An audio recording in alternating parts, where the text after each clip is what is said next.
Go. All right. Good morning, everyone. Welcome to Monday. Really? Applause for Monday? Yeah. Yeah? So happy to see you because Really? I did not see you for 3 days. Oh, crazy-o. You missed me?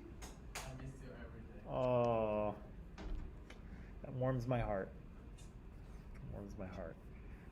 Thank you for saying that. All right, so Jim is here. Good morning, Jim. Miles is here. Good morning, Miles. Unati is here. Good morning, Unati. Shota's here. Good morning. Yeah, let's jump in, okay?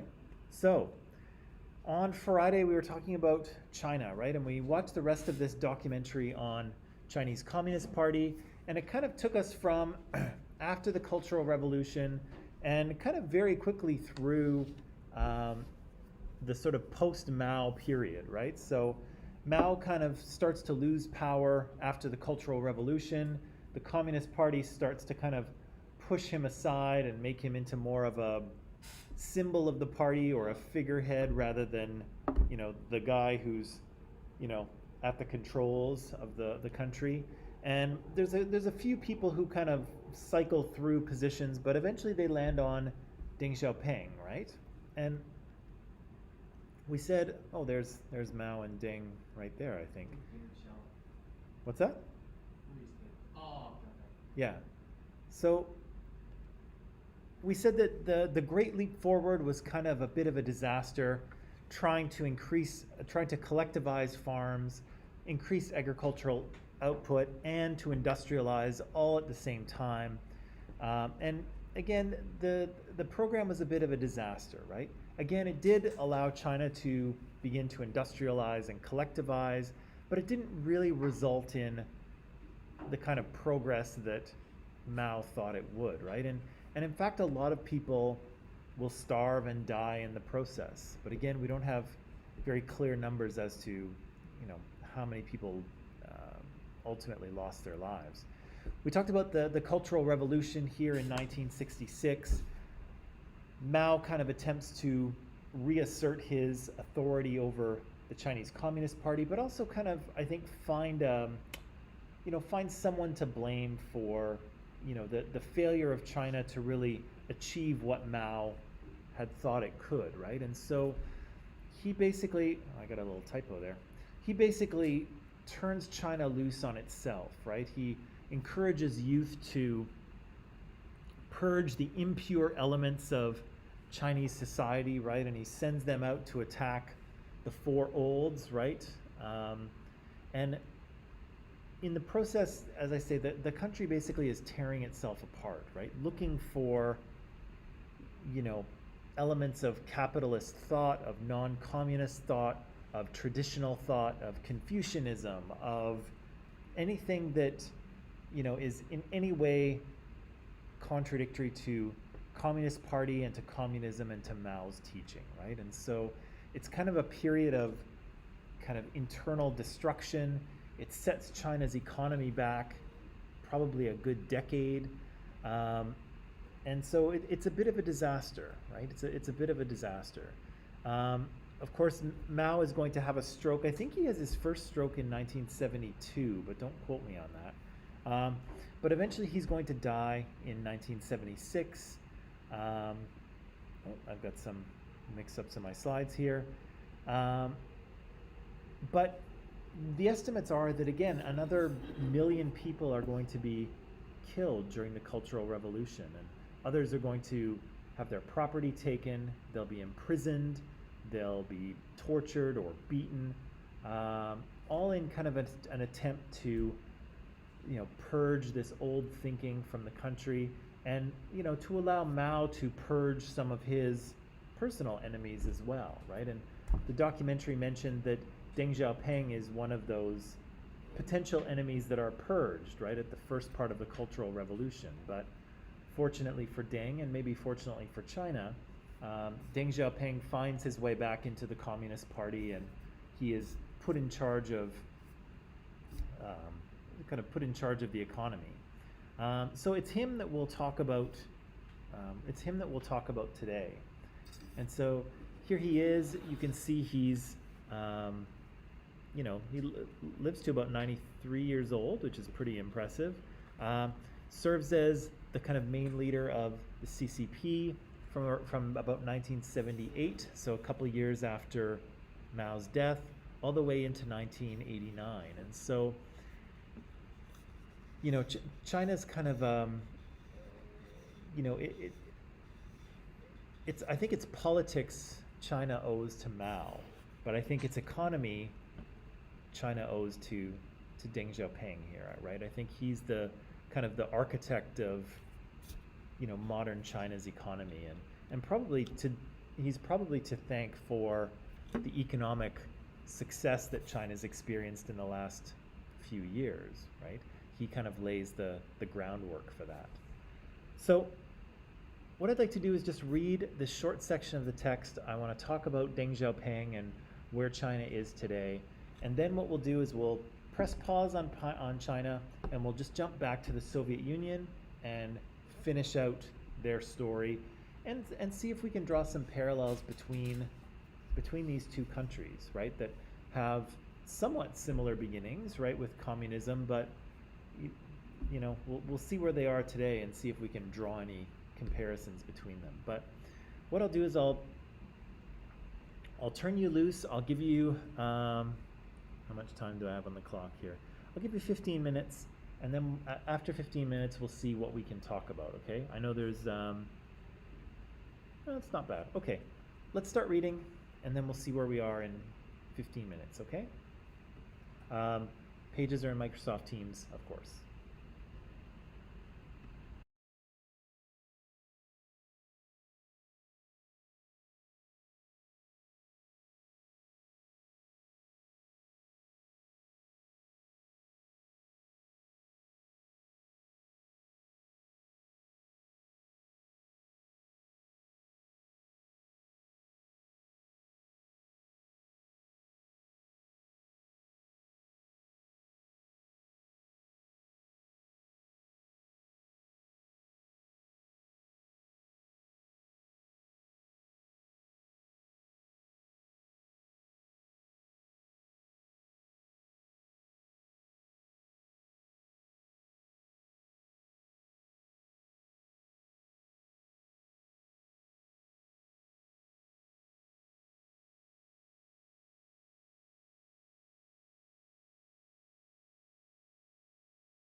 I'm not sure if you're there yet, but if you look after page 271, for some reason there's another page 265, so just pay attention to that and don't read 265 twice. Sorry about that, I don't know why that's in there.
Yes.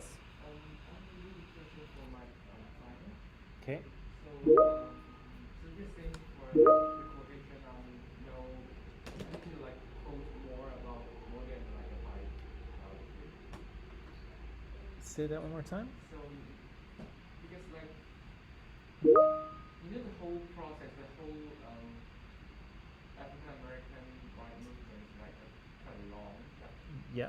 that sort of thing. So like, am I supposed to choose one or two the most important event to talk about it?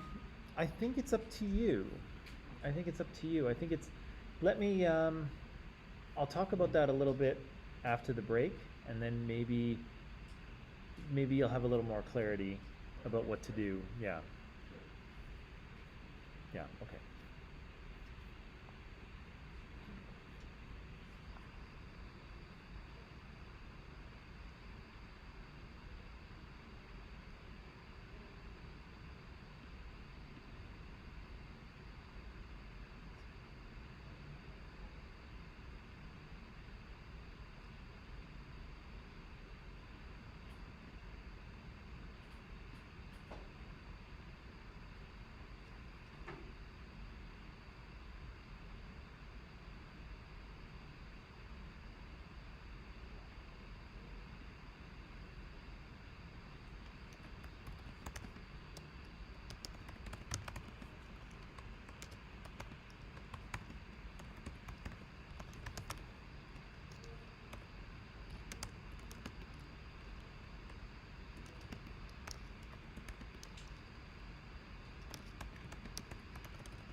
Okay. So let's talk about this section. So here we have a little bit of, I guess, the period post Mao, right? And so we see that there's a, well, actually, let me check my questions here. Right, there's a little bit of a power struggle after Mao's death, right, for a couple of years, and then finally Deng Xiaoping manages to maneuver himself into the sort of the lead chair of the Chinese Communist Party, right? What kind of reforms does he put in place? How does he revolutionize China's economy? Okay, what do you mean by liberalized? It's like, as you know, like back with that China still closed country with like didn't accept any information from the West. But for after then like choose to recognize it, he did open some ports Yeah. to let the goods like getting the Western goods to get into China and Yeah. prepare to like improve China's economy. Yeah, so there's kind of an opening up, right? There's a connection with the West. There's changes made to try to get China into the global trade market, right? So ports are kind of opened up to trade for Western goods. That's true. What else does he do? He set up Shenzhen as place near to the ocean. Yeah. Special economic zone like that. And he plans to make some golden bridge first, then the bridge first Right. So it. Yeah, it's kind of like a divided approach, right? He kind of starts with smaller areas and sort of experiments with them, and then applies those changes to the bigger areas, right? So it's Shenzhen is the first one, right? Yeah, and so he kind of opens that city up and to a much more capitalistic market economy way of doing things, right? And so lots of, money is made and development happens, and yeah, and then he kind of starts to expand those changes to other economic zones, right? So it's kind of, and to be honest, it's kind of smart. It's smart because, as we'll see very shortly with the Soviet Union, when the Soviet Union tries to switch from a communist economy to a capitalist one, their leader Boris Yeltsin basically just shifts the gears, right? Like he opens everything up and, releases all the restrictions, and it's just complete chaos, right? And so you can see Deng here is taking a kind of a measured approach, opening up certain areas first, allowing them to kind of get their capitalist footing, and then kind of expanding those liberalization methods to other economic zones, right? But kind of a piece at a time, right? Not everything at once. Anything else that he does that's interesting or helpful? Yeah. So CCP returned like the resources to central control because he found out that like the growth is not that it's not that It's not, huge. yeah. And then only like 16% of business and factories were permitted a measure of autonomy in wage and hiring. So it's not that efficiency. So the centrals want to take over the power. Yeah, and there's and that's constantly a struggle within the party too, is that sort of desire for full state control, like the old days of the party, and then kind of maybe more of a Western model where it's much more liberal and much more unrestricted, right? And so there's kind of struggles going on there, and yeah, China's economy doesn't grow by leaps and bounds, right? It's kind of a modest improvement, right? Let's see. Okay, so that's Deng. So okay, so now we have some student demonstrations in '87 and '89. What are people protesting? First students and then others. What's the protest about? Or about the students like demand the freedom of assembly, Mm-hmm. and then they want to end on the corruption, and then like they want to spend more resources onto the education.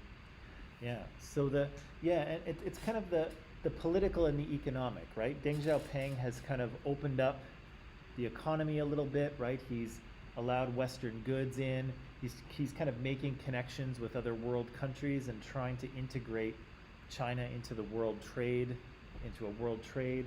He is, liberalizing the economy, but then the political side of it is staying very non-liberal, right? It's just the Chinese Communist Party in full control, right? And so as things start to liberalize economically, people are like, hey, we want more political liberalization too, right? We want a say, we want a student union, right? We want to be able to participate in the decision making of the country, right? And we see here in maybe not so much in 1987, but definitely in 1989, those student protests are joined by others, right? And so workers' unions join the students and start to protest as well, right? And then suddenly it's just regular people, right? And suddenly you have, I think they described in the text, there's a million people, joining a protest in Beijing, right? For greater political freedom, right? More input into how decisions are made, right? And again, we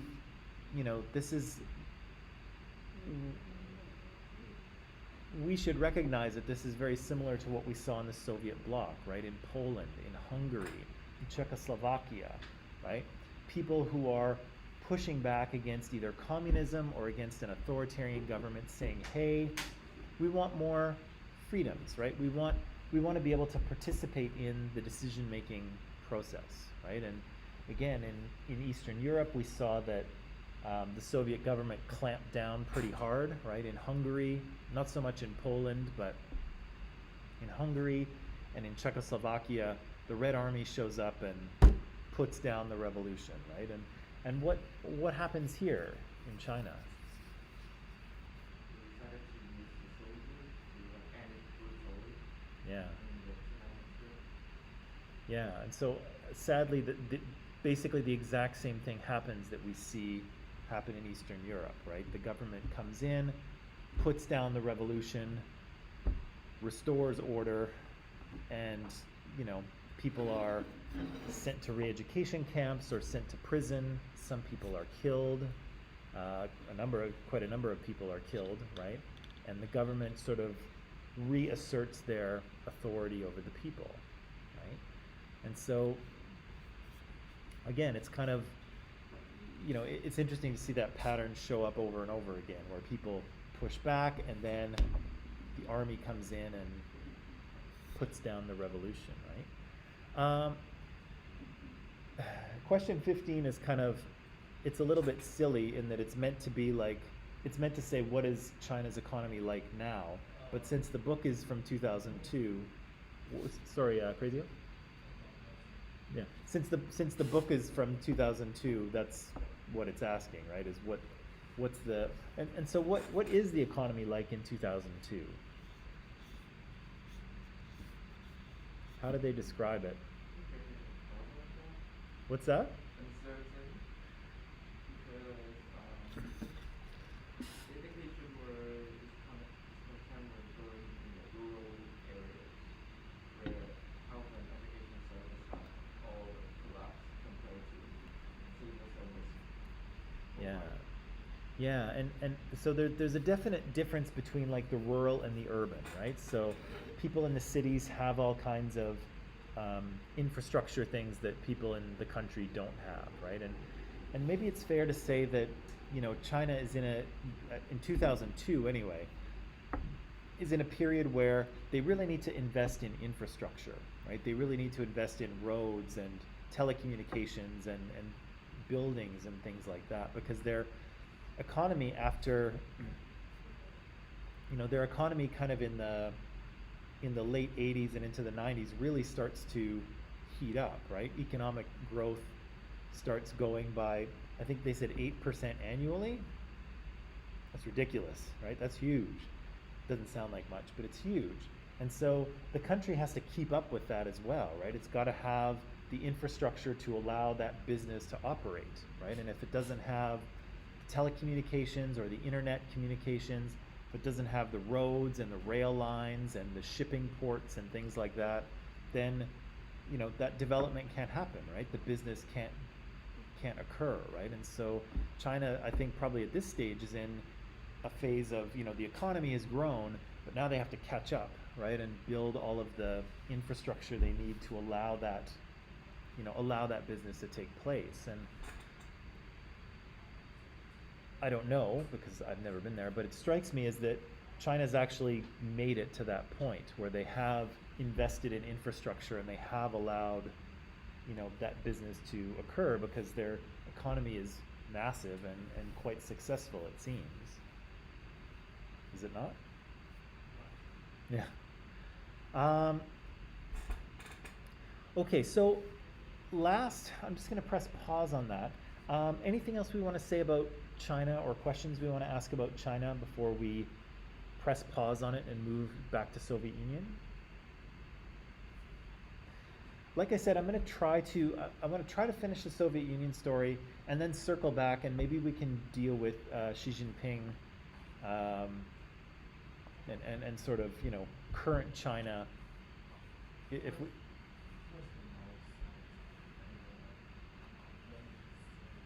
what's the what?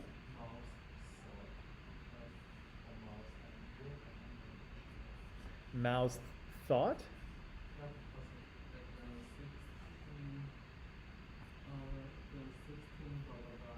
Oh, okay. But at that, yeah, at that time, I remember since like 2002, right? Uh-huh. At that time, and it says, at that time, the economy says that the first is the following the Marxism, I'm not pretty sure, but it's a Marx ideas and Yeah. Mao's idea against Right. Are you reading from the book or from something else? from our history. From your history book? Okay. And so it says something about the, what does it say? We have, at that time we need to follow extremely broken idea, what is the opposite. Second is Mao's and so is the Hmm. idea. Hmm. So what is the, sorry, the last thing you said was what is the, The initial what is he, idea. what are his ideas? Yes. Well, you know, I don't know. You know, as I say, I'm not. My Chinese history is not strong, but it seems like, you know, in terms of, you know, in some ways he's very aligned with Mao. I think, right? Like he's very. I think he does operate like, you know, a Communist Party leader in a political sense, right? Because he, you know, we have the protest of the people, and you know, his first thought isn't, oh, maybe we should have a democracy. His first thought is to put down the revolution and to establish party control, right? And he maintains that tight control, right? But he's also, you know, not, you know, I think Mao was very interested in the, you know, the practice of communism, right? And trying to get communism going. And it seems like Deng isn't really too into it, right? We said that, you know, with communism, the thing that comes first is the ideology, right? Is doing communism correctly, and everything else comes after. But Deng Xiaoping isn't like that, right? Remember the quote from the movie? He said, you know, it doesn't really matter if it's a black cat or a white cat. If it catches mice, then it's a good cat, right?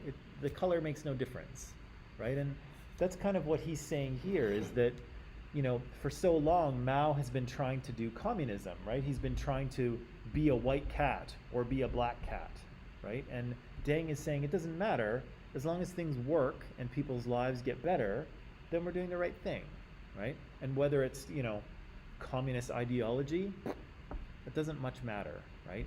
It matters if people's lives are improving.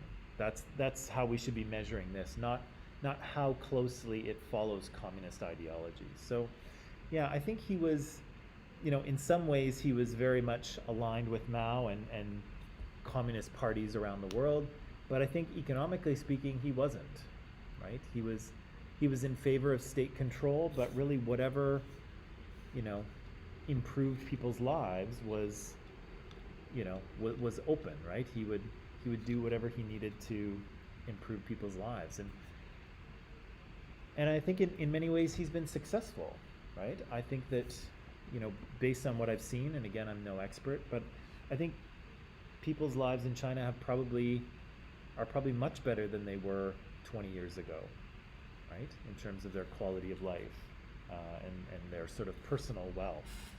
Um, but at the same time, we also know that we still have a one-party state, right? And we still have a Chinese Communist Party that's very much in control of the country, right? And so, again, whether or not we like that is another story.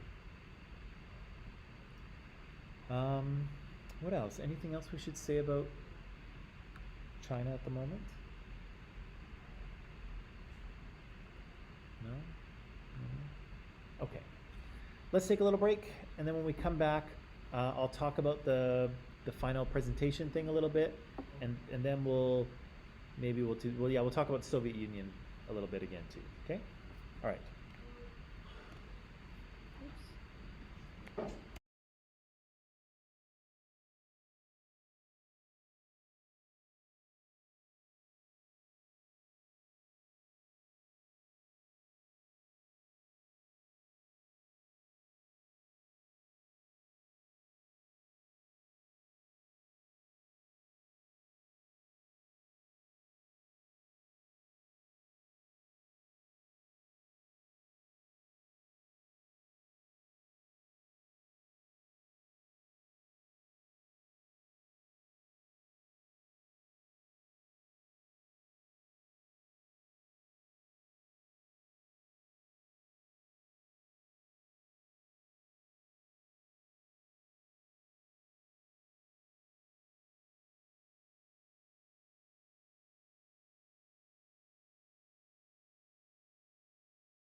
Okay, and we're back. So let's leave China behind for just a little bit and head back to the Cold War. Okay, so just to remind you a little bit where we left off,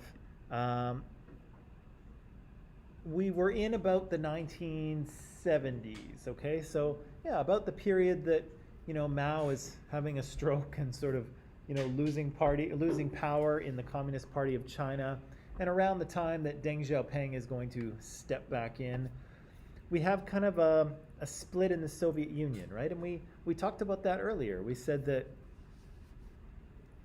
as China was trying to assert its authority and sort of gain nuclear technology, and the Soviets were unwilling to provide it, Mao was kind of less and less interested in maintaining a relationship with Soviet Union.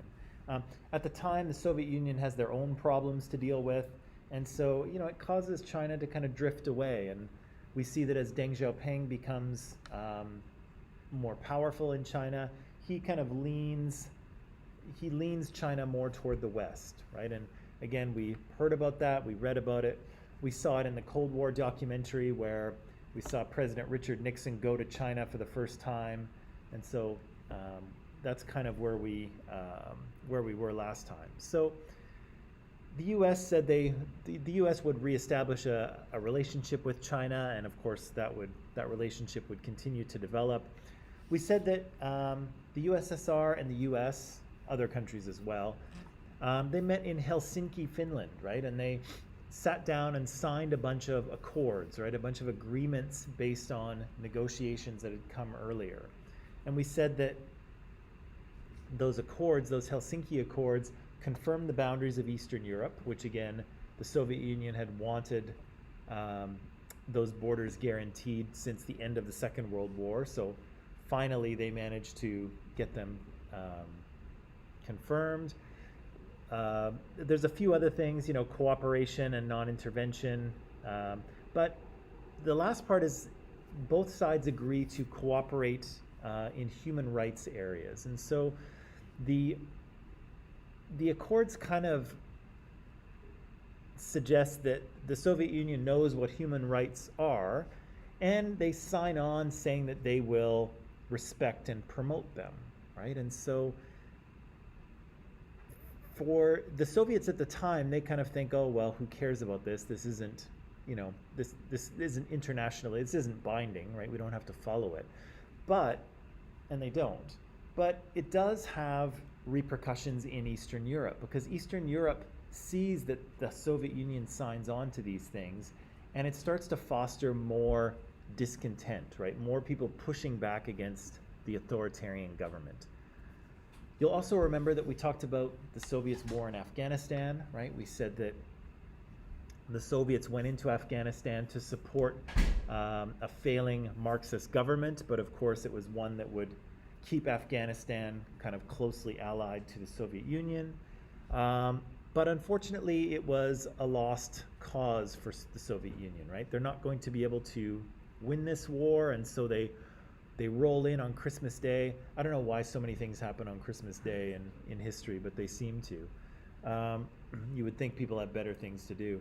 But they roll in 1979, and again, they won't leave until 1989, right? Which it's going to be a long, jump ahead here, it's going to be a long, expensive war, right? As I say, I did the math for how much the Soviets' war in Afghanistan cost. That number is so big, I actually don't know what it is. I don't know if it's 43 trillion or if it's even more than that, but that's a lot of money, right? And again, it's a lot of money for a country whose economy is already underperforming, right? And so this doesn't really do anything for Afghanistan. The poor Afghans are besieged by the Red Army, but it also doesn't do anything for the Soviet Union, who is pouring money into this war that is pointless, right? We also said the Soviet Union is pouring money into its nuclear arms race with the United States. And here you can see that by the time we get to the mid-'80s or so, the USSR is actually, on top, right? They have more nuclear weapons than the US does. But of course, when you're looking at, oh, I don't know, 35 or 40,000 nuclear weapons per side, I kind of think it doesn't matter how many more you have after that. Like, after that, you're just kind of calculating how many times over you could destroy your enemy, right? So it's kind of, Atomic bomb. what's that? Nuclear weapons, atomic bomb. Yeah. So again, like, I don't know how many nuclear weapons you need to destroy the United States, but I'm pretty sure it's not 35,000, right? And so again, they're building these weapons, but for what, right? Like, you can't launch them, because if you launch them, the other side will launch theirs, and then everyone will be dead. And again, you can't destroy the country multiple times over, right? So the point of this many nuclear weapons is beyond me. I do not understand what the purpose is of building this much destructive power, but both the US and the USSR do it, right? And of course, they continue to spend money on traditional military as well, right? Like missiles and planes and tanks and things like that. And you can see that the Soviet Union is kind of outpacing the US in terms of regular weaponry. Maybe the US has some more missiles there. And so, the USSR has kind of achieved some sort of equality with the US in terms of the size of their military. But again, at huge cost, right? So that brings us to this, right? The end of the Cold War, and of course the end of the Soviet Union. One guy we'll meet who is kind of critical in this process is Mikhail Gorbachev, right? And Gorbachev, as we'll see, becomes Communist Party leader in about 1985. He'll come after two very shortly lived Russian leaders, right? So Brezhnev will die in, 81, I think, 1981. Leonid Brezhnev will die. Brezhnev, you'll remember, came after Khrushchev, right? Brezhnev will die, and then they'll appoint Yuri Andropov as leader of the Communist Party. He'll die in about a year. Then they'll appoint Konstantin Chernenko. He'll die in about a year as well. And so by the time like 1984 rolls around, the Soviets kind of need a leader that hopefully won't die in a year, right? Because it looks bad, right? It looks bad when the leader of your country keeps dying after a year, right? You want Russia to look strong and powerful, right? And if their leaders keep dying, it doesn't really look that way. So the Communist Party is looking for someone a little younger, right? One who's going to be around for a while. And they find this guy, right? Mikhail Gorbachev. He's a lawyer. I think he's got a law degree from Moscow State University. And as we'll see, he has some early successes in the Communist Party and then finds his way into the big chair, okay? So, I've got some stuff for you to read. I've also got some video to show you. But first, let's just read this very short section. It'll tell us who Gorbachev is, what's going on in the Soviet Union in about 1985, and what some of his main ideas are, his main policies, okay? So I'm going to put, let's see, I'm just going to put 10 minutes on the clock here, just in the interest of time, and we'll see if we can get through it in 10 minutes so that we can talk a little bit about the presentation assignment as well, okay? So I'll turn you loose to read that, then we'll talk about Gorbachev.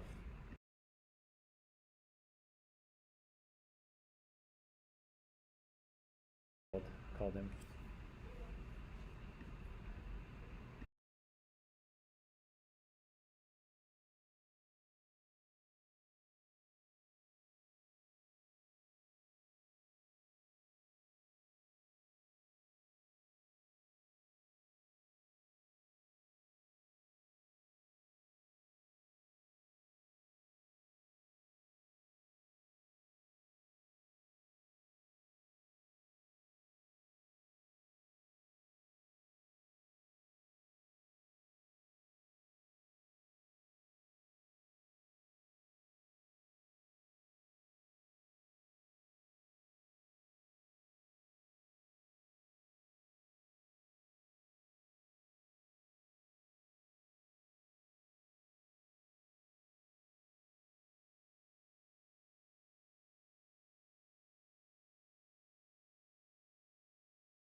Okay, ready, people? All right. Let's talk about this. So, who's this guy, Gorbachev? What do we learn about him? He's one of the game changers Yeah. because he did some like magnificent um changing policy in the Russia, in the Soviet Union. Absolutely, yeah. He's going to be a game changer in the Soviet Union, right? He's got some new policies that he's going to put into place, which will have big changes, right? Big effects. What else do we learn about him?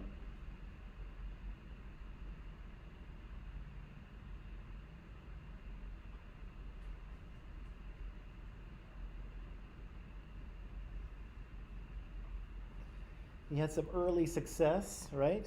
In a place called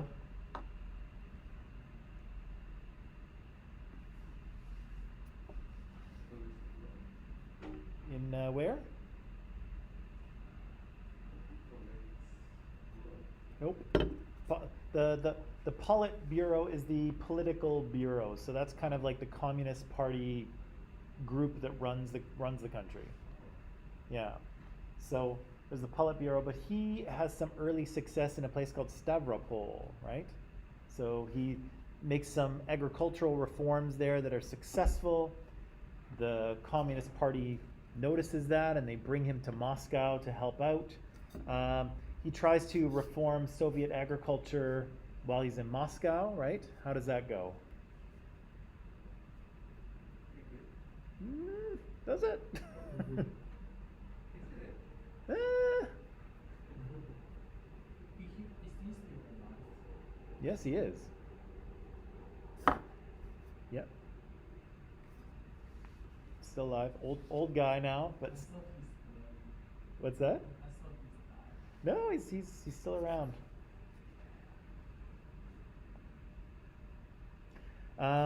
Yeah, he instigates that RAPO program, right? Oh Yeah, so kind of trying to industrialize agricultural production and sort of get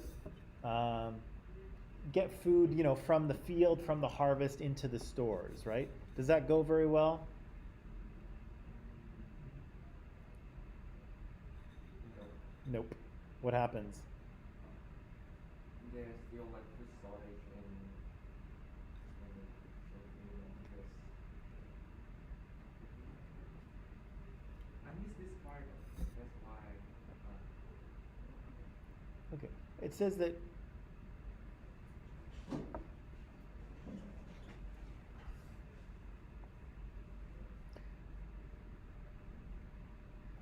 I think it says that agricultural production actually falls, right? So he starts this program to try to increase production, but it actually goes down the next year, right? Whoops, made it worse, right? How can it be like turns out a result like that? How can what? How can a result turns out like that? How can it turn out like that? Yeah.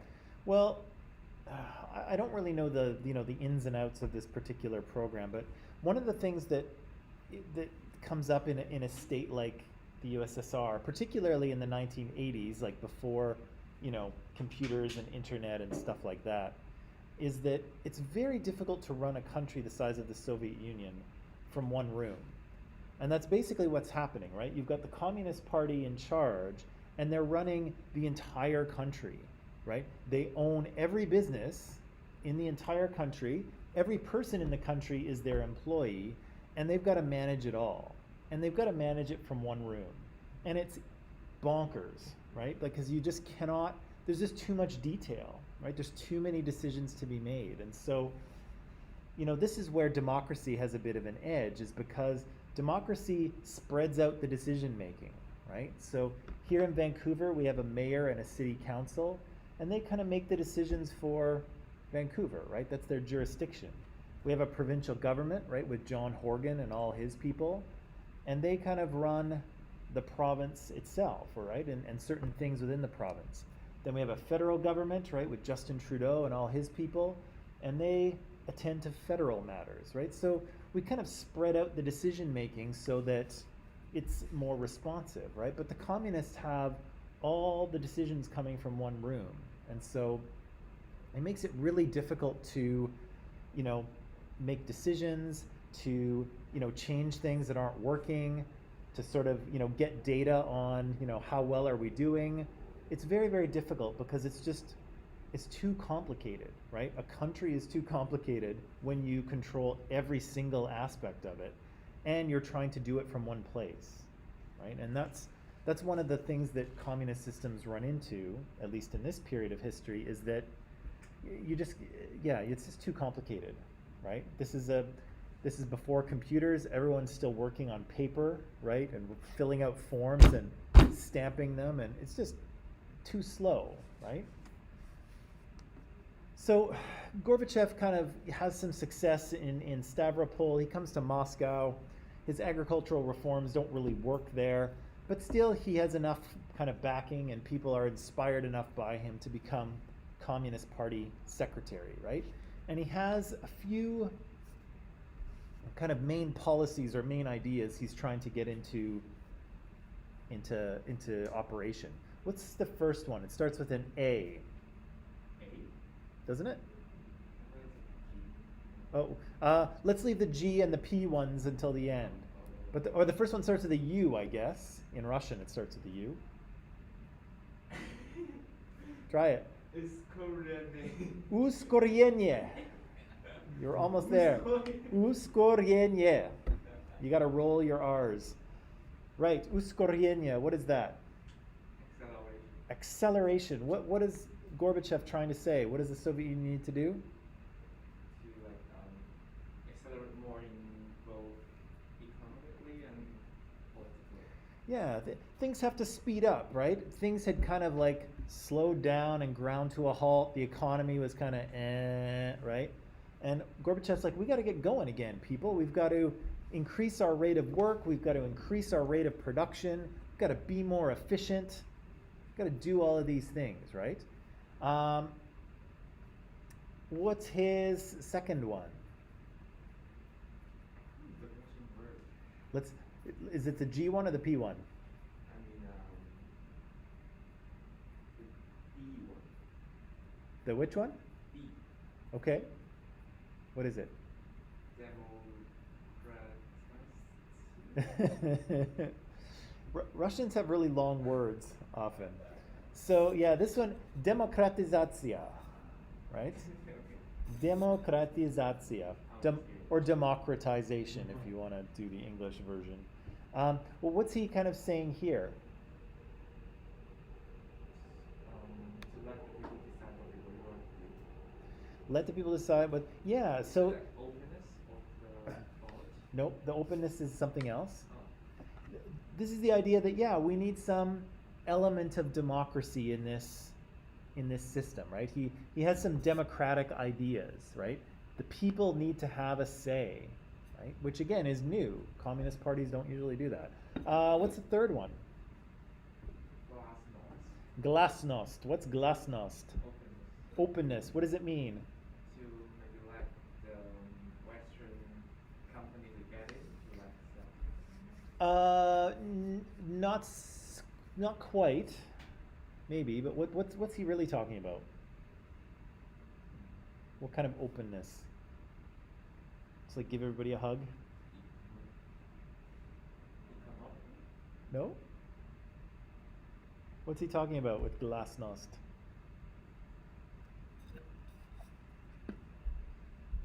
No? He's talking about a kind of freedom of speech openness, right? So he's going to lift censorship, right? He's going to give back freedom of the press. He's going to allow people to start talking about the situation in Russia, right? For the longest time, you couldn't really air your political views. It was dangerous, right? If the Soviet state thought you were an enemy of the state, that you were criticizing the government or criticizing communism, you might get a little visit from the KGB, right? They might take you down to the station and have a very uncomfortable conversation about what your political views actually are, right? And so for a long time, people didn't really voice their criticisms or concerns or ideas about the Communist Party almost to anyone, right? Because it was dangerous. But Gorbachev is saying, you know what? It's okay. We have to be able to, if we're going to fix the problems in the Soviet Union, we have to be able to talk about what those problems are, right? If you can't talk about what's wrong, can you fix it? No, right? So Gorbachev is saying we have to be able to talk about what's going on in this country in order to fix what's going on in this country, right? So Glasnost is a freedom of speech, right? A freedom of the press, the freedom to have conversations and state opinions, right? And the last one, what's the last one? Perestroika. Oh, so close. Perestroika. Perestroika.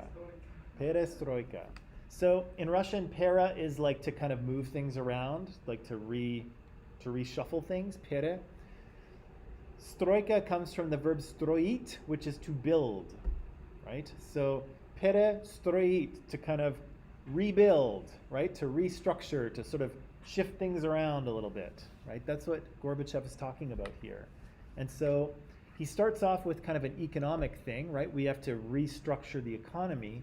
But as they point out in the text, he pretty quickly realizes they're going to have to do some political restructuring as well, right? The economic restructuring is not enough.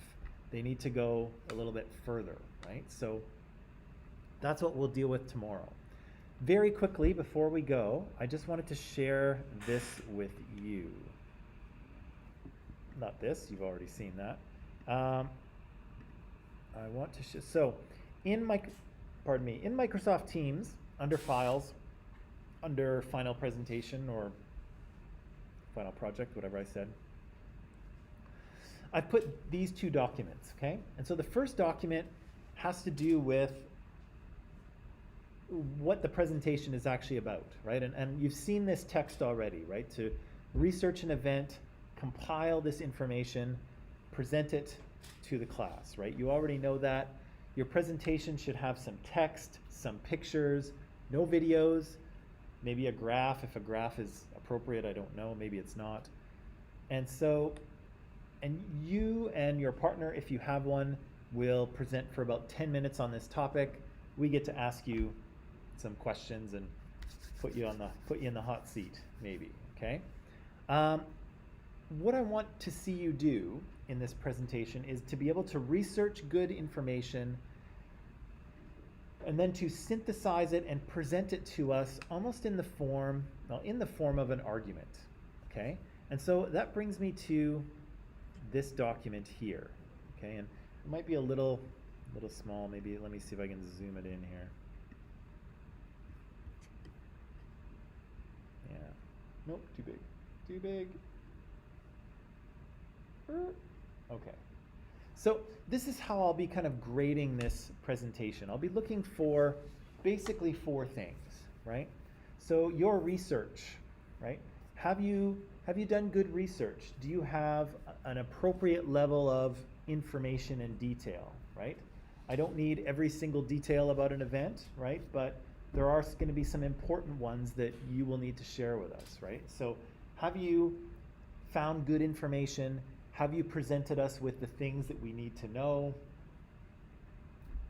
Is it complete, right? Is the information complete? Number 2, what I'm looking for is for you to kind of present your material in the form of an argument, right? So when we've analyzed arguments in this class in the past, I said that usually there's a main point and then there's some supporting premises, right? So what it's going to look like for you in your presentation is just kind of a main idea, right? A main idea about this particular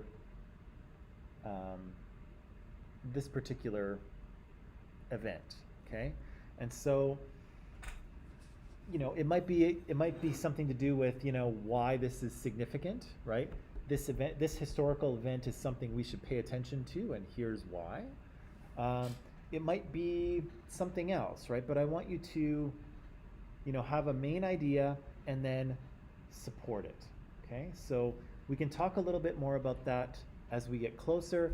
and I can help you to maybe clarify what you're trying to say. But I do want you to have some sort of a main point and support it with some ideas, okay?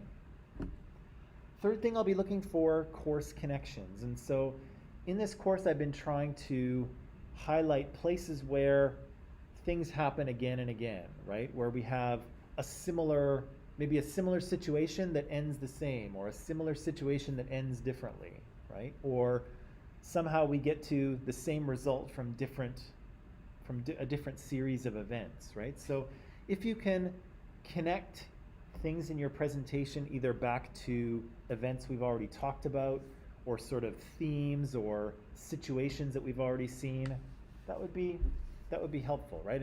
And we were just doing that today with China, right? We said that China had demonstrations going on in and around Tiananmen Square in 1989, and the Communist Party put down the revolt, right? And we've seen that happen before, right? We've seen it happen in Eastern Europe with the Red Army and the Soviet Union. So, yeah, places where you can connect to what we've talked about in this course, awesome. And finally, the presentation itself, right? So, do you have a nice, well-formatted presentation? Does it look good? Is it organized? And are you organized, right? Are you able to present this in a reasonably professional way? I know you're not professional presenters, so don't worry about that. I understand. But, you know, are you doing a professional kind of job, right? So I'll kind of take those 4 things into consideration, and I will give you a grade based on the degree to which you are able to do those things, okay? So this document and the one before it, although this one you've seen most of this information already, both of those are in Microsoft Teams for you to look at.